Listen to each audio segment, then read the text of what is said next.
আমি বাঙালি বলার সাথে সাথে আমি আমার পায়ের নিচে কোনো মৃত্তিকার স্পর্শ পাই না।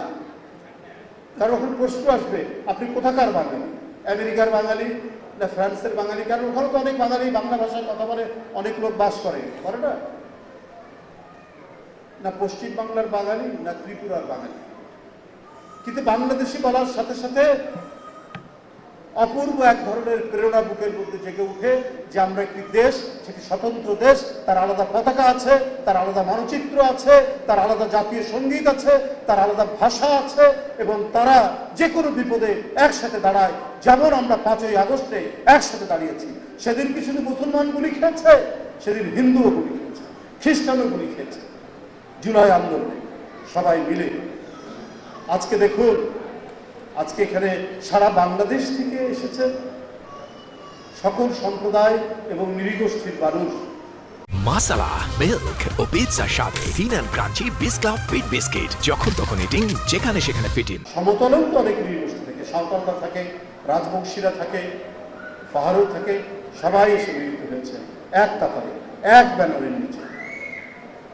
আমরা আশা করি আমাদের এই পরস্পরের মধ্যে ভ্রাতৃত্ববোধ, এটা কেউ ভাঙতে পারবে না।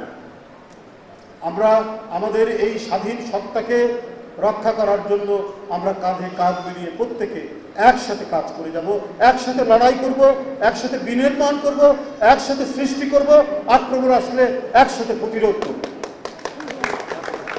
বন্ধুরা আমার, আমি অভিভূত যে শহীদ রাষ্ট্রপতি জিয়াউর রহমানের 45তম শাহাদাত বার্ষিকী, তার আত্মার শান্তি কামনা, তার আত্মার সদ্গতির জন্য আজকে বাংলাদেশের একটি অন্যতম প্রধান দেবালয়ে আমরা এখানে একসাথে মিলিত হয়েছি এবং পবিত্র গ্রন্থসমূহ থেকে পাঠ করা হয়েছে।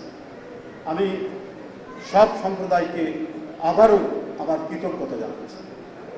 আজকে প্রধানমন্ত্রী নিরন্তর প্রচেষ্টার মধ্যে দিয়ে তিনি তার নির্বাচনের প্রাক্কালে প্রদত্ত অঙ্গীকার বাস্তবায়নে নিরলসভাবে কাজ করে যাচ্ছে। যাদের আপনার এগুলো তো আছে, ফ্যামিলি কার্ড করা, কৃষি কার্ড করা, স্বাস্থ্য কার্ড করবেন, এই যে প্রতিশ্রুতিগুলো বাস্তবায়নে কিন্তু কোনো ধরনের তার মানে কোনো কমতি নেই, কোনো ঘাটতি নেই। প্রতিনিয়ত তিনি এটা মনিটরিং করছেন, এগুলো সব কিছু তিনি দেখছেন। যার ইনকাম বাৎসরিক 4 লাখ টাকা, এবারের বাজেটে বলা হয়েছে তার কোনো আয়কর দিতে হবে না। প্রস্তাব করা হয়েছিল মুদির দোকানগুলোতে কর বাসনা। আমরা যারা বিএনপি করি আমরাও বলেছি যে না, এত গরিব মানুষের এই দোকানে ভ্যাট বসানো যাবে না, মানে কর বসানো যাবে না। বাজেট যখন পাস হয়েছে তখন মুদির দোকানের ভ্যাট যেটা প্রস্তাব করা হয়েছিল ওইটা প্রত্যাহার করা হয়েছে।